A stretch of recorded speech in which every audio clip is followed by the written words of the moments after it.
નમસ્કાર મિત્રો, વિડીયોમાં તમારું સ્વાગત છે। જી હા મિત્રો, અત્યારે હાલ મોટા અને મહત્વના સમાચાર સામે આવી રહ્યા છે। તો મિત્રો, સમાચારમાં વાત કરીએ તો નવી દિલ્હીના નાણા મંત્રી નિર્મલા સીતારામને આજે લોકસભામાં રજૂ કરનારા બજેટ 2026માં સામાન્ય જનતાના ખિસ્સા પર અસર કરતા અનેક નિર્ણયો લીધા છે। બજેટ આવે એટલે લોકો સૌથી પહેલા તો તપાસે છે કે શું સસ્તું થયું અને શું મોંઘું। આ વખતે દારૂ અને સિગારેટના શોખીન માટે સારા સમાચાર થોડા કડવા છે। જી હા મિત્રો, અત્યારે હાલના મોટા અને મહત્વના સમાચાર સામે આવી રહ્યા છે।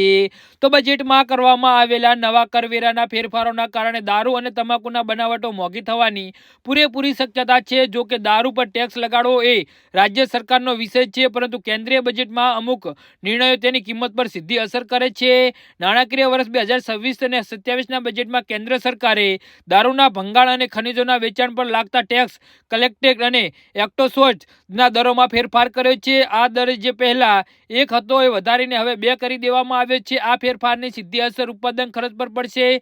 કાચા માલ પર ટેક્સ વધવાના કારણે દારૂ બનાવતી કંપનીઓના ઉત્પાદન ખર્ચમાં વધારો થશે। કંપનીઓએ આ વધારાનો બોજ પોતાના માથે લેવાના બદલે સ્વાભાવિક રીતે જ ગ્રાહકો પર નાખશે, જેના કારણે છૂટક વેચાણ કિંમતોમાં વધારો જોવા મળશે। હવે આ ભાવ વધારો ગ્રાહકોને કેટલો દજાર છે તેની ગણતરી કરીએ તો નિષ્ણાતોના મતે ટીસીએ વધવાના કારણે રાજ્યો દ્વારા સંભવિત એક્સપાયર ડ્યુટીના ફેરફારોમાં જોતામાં ભાવમાં ઉછાળો આવશે। જે દારૂની બોટલ પહેલા 1000માં મળતી હતી તેના ભાવ હવે 50 થી 100 રૂપિયા સુધીનો વધારો થઈ શકે છે। એટલે કે હવે જે બોટલ તમને 1050 થી 1100 સુધીમાં ચૂકવવી પડશે।